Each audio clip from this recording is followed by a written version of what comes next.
अस्सलाम वालेकुम स्टूडेंट्स, कैसे हैं आप लोग। उम्मीद करती हूँ सब खैरियत से होंगे। ये तो स्टूडेंट्स हम कर रहे थे 9.1 एक्सरसाइज क्लास 9 का। हमने लास्ट लेक्चर्स में हमने क्वेश्चन नंबर 5 तक क्वेश्चन कवर कर लिए थे। आज हम क्वेश्चन करेंगे, क्वेश्चन नंबर 6 से स्टार्ट लेंगे हमारा। तो क्वेश्चन नंबर 6 हमारे पास क्या है, यहाँ पर मैं राइट करती हूँ इसको। देखें क्वेश्चन नंबर 6 हमारे पास क्या है। A man who is 1.8 metre tall, एक आदमी है, उसकी हाइट बताई हुई है। तो बेटा यहाँ पे मैं एक ड्रॉ कर लेते हैं। चलें, ये एक आदमी है, समझ लें, और इसकी हाइट 1.8 मीटर है। ठीक है, अब उन्होंने कहा है tall cast a shadow of a 0.76 metre in height. Height से जो उसका शेडो तो यहाँ पड़ेगा ना, जैसे अगर इंसान को यहाँ खड़ा है तो उसका शेडो तो यहाँ पर ही होगा कहीं। तो वो कहते हैं उसका जो शेडो है ना वो 0.76 मीटर बनता है। ठीक है, हाइट से उसका शेडो इतना बनता है। ठीक हो गया। अब मैं इसको एक ट्रायंगल बना लेती हूँ। चलो इसको जोड़ के फिर उसके बाद कहते हैं if at the same time पर अ टेलीफोन पोल, एक टेलीफोन पोल है। तो लेट वो मेरे पास ये एक टेलीफोन पोल आ गया। ठीक है, कास्ट आ 3 मीटर शेडो, इसका जो शेडो बन रहा है ना वो 3 मीटर बना रहे हैं। ठीक है, का इसका टेलीफोन पोल का शेडो कितना है, 3 मीटर बनाते हैं। आपने क्या फाइंड करना है, find the height of the pole. ये इस पोल की आपने हाइट फाइंड करनी है जिस पे उसकी टेलीफोन का पोल है जो।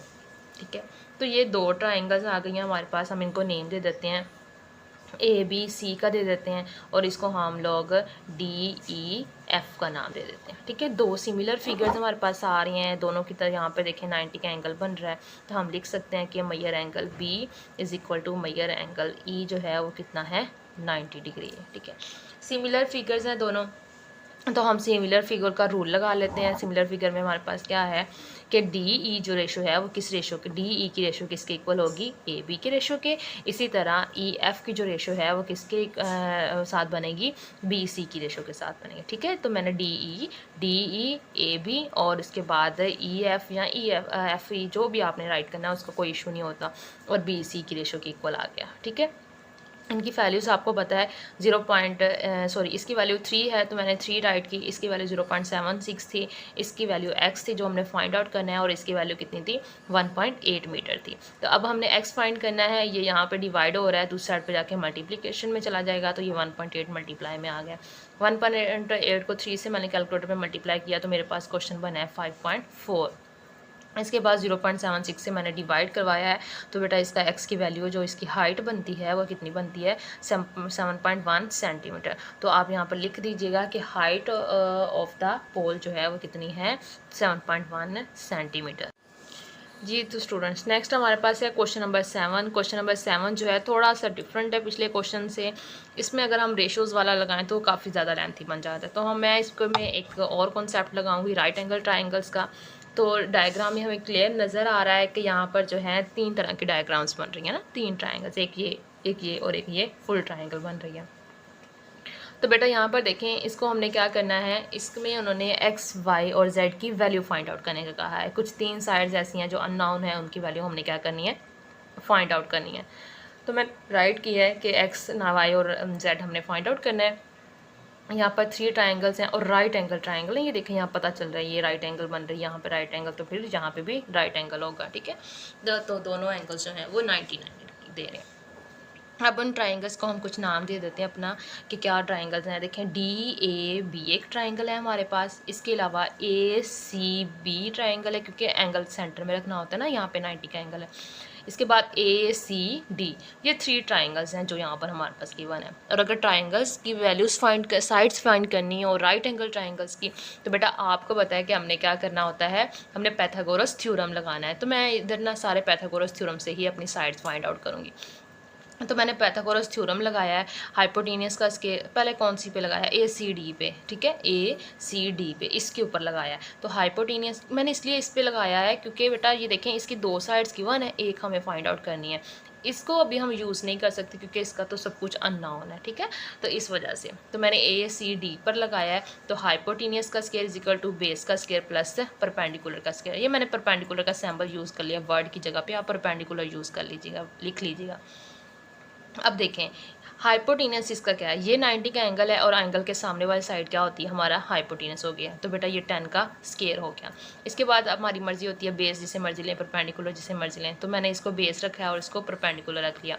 तो बेस हमारे पास 6 है और परपेंडिकुलर हमारे पास y है, जिसको हमने फाइंड आउट करना है। तो देखें 10 का स्केयर कितना होता है 100, 3 का स्केयर कितना होता है 36, 36 यहाँ ऐड हो रहा है, दूसरी साइड पे जाके क्या हो जाएगा, माइनस हो जाएगा। तो 100 में से 36 माइनस किए तो 64 आ गया।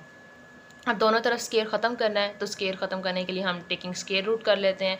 तो यहाँ से इसका स्केयर इसको ख़त्म कर देगा और यहाँ पे 64 किसका स्केयर देता है, 8 का देता है। ठीक है, 8 था 64 होता है। तो बेटा ये 8 सेंटीमीटर वाई की वैल्यू आ गई। यानी अब हमारे पास वाई फाइंड आउट हो चुका है, जो कि हमारे पास कितना है, 8 सेंटीमीटर। अब हमने क्या फाइंड करना है, हमने एक्स और जेड फाइंड करना है। तो अब हम ट्राइंगल लेते हैं, ट्राइंगल ACB। ठीक है, ट्राइंगल ACB कौन सी है, ये हमारे पास है ट्राइंगल ACB।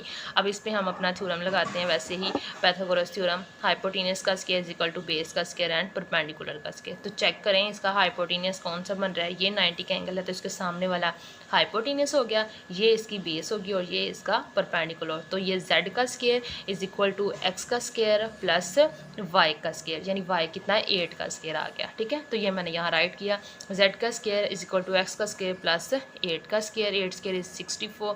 तो बेटा अभी हम इसको फाइंड आउट नहीं कर सकते क्योंकि यहाँ पे 2 अननोन वैल्यू आ गई हैं, तो हम इसको 1 का नाम दे के यहाँ पे फ़िलहाल के लिए छोड़ देते हैं।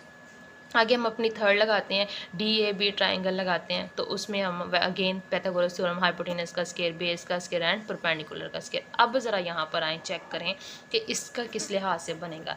ये 90 का एंगल है, 90 के सामने वाली साइड हाइपोटेनस होती है। तो देखें हाइपोटेनस 2 पार्ट्स में डिवाइड है, एक साइड x है और एक साइड है हमारे पास 6 है। तो दोनों मिलके ही इस ट्राइंगल का हाइपोटेनस बनाएंगे ना, तो इसकी हाइपोटेनस फिर क्या हुआ, x प्लस 6 हो गया। तो ये देखें मैंने ऐसे ही राइट किया है, हाइपोटेनस की जगह पे 6 प्लस x का होल स्क्वायर। ठीक है, इसके बाद फिर बाकी हमारे पास ये इसका बेस ले लें, ये हमारे पास z का स्केयर हो जाएगा और ये हमारे पास परपेंडिकुलर है तो किसका स्केयर हो जाएगा, 10 का स्केयर हो जाएगा। तो ये इस तरीके से हमने इसको यूज़ कर लिया। अब यहाँ पर गौर करें तो a plus b whole square का फॉर्मूला लगेगा हमारे पास। ठीक है, क्या होता है हमारे पास formula, a square plus 2ab plus b square. तो ये फॉर्मूला हमने इसको ओपन करना है। तो यहाँ पर मैंने इसका फॉर्मूला लगाया है जो कि हमारे पास इस तरीके से आया। ठीक है, यानी हमने x प्लस 6 होल स्केयर पे फॉर्मूला लगाना है। तो ये क्या हो जाएगा, a की वैल्यू यानी x स्केयर, b की वैल्यू यानी 36 का स्केयर प्लस 2, a की वैल्यू 6 है और b की वैल्यू हमारे पास x है, इज इक्वल टू यहाँ पर हमारे पास z स्केयर और 10 का स्केयर हमारे पास 100 आता है। ठीक हो गया। अब देखें z स्केयर की वैल्यू हमने पीछे फाइंड आउट की हुई थी, तो जो हमारे पास ये है z स्केयर किसके इक्वल है, x स्केयर प्लस 64 की इक्वल है। तो हम ये वाली वैल्यूज़ वहाँ ला के पुट कर देते हैं।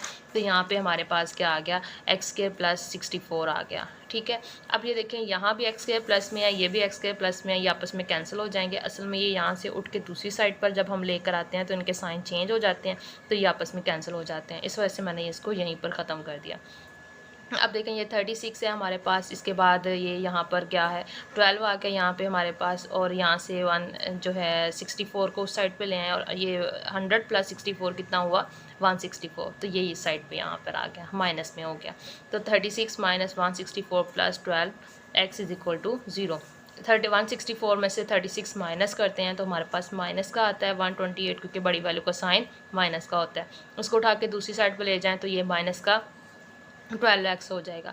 देखिए माइनस माइनस आपस में क्या हो गया, कैंसिल आउट हो गया। 128 है, 12 मल्टीप्लाई हो रहा है, दूसरी साइड पे आके क्या हो जाएगा, डिवाइड हो जाएगा। तो इसकी कटिंग करें तो हमारे पास 32/2 आ जाता है। अब इसको डिवाइड कर लें तो आपके पास कुछ इस तरीके की इसकी वैल्यू आ जाती है, होल में वैल्यू आ जाती है। ठीक है, आपने x फाइंड कर लिया, y फाइंड कर लिया, अब आपका z रहता है और z की इक्वेशन हम यहाँ बना के छोड़ के आए थे। z square is equal to x square plus 64। तो यहाँ पर हम इसकी वैल्यू पुट कर देते हैं x की, तो हमारे पास क्या आ जाएगा, z आ जाएगा। तो ये मैंने यहाँ पे x की वैल्यू पुट की 32/2 इसका होल स्क्वायर। ठीक है, 32 का स्क्वायर क्या होता है 10, 24 और 2 का स्क्वायर इधर हमारे पास 9 आ गया। सॉरी ये 2 नहीं है 3 है, तो 3 का स्क्वायर हमारे पास 9 आ गया। ठीक है, अब इसका यहाँ पे एलसीएम ले लें, 64 को 9 से मल्टीप्लाई करवाएं, 576 और प्लस 10 24, इनको ऐड करेंगे तो 1600/9 आ जाएगा। यहाँ पर आप इसका दोनों तरफ स्क्वायर रूट लेते हैं तो आपके पास 40/3 आता है। इसको डिवाइड करें तो 13 होल 1/4 आता है। तो हमने तीनों वैल्यूज़ फाइंड कर ली। हमने एक्स वाई और जेड की वैल्यू फाइंड करनी थी, तो हमने राइट एंगल ट्राइंगल्स का थ्योरम लगा के हमने यहाँ से तीनों वैल्यूज़ को फाइंड आउट कर लिया।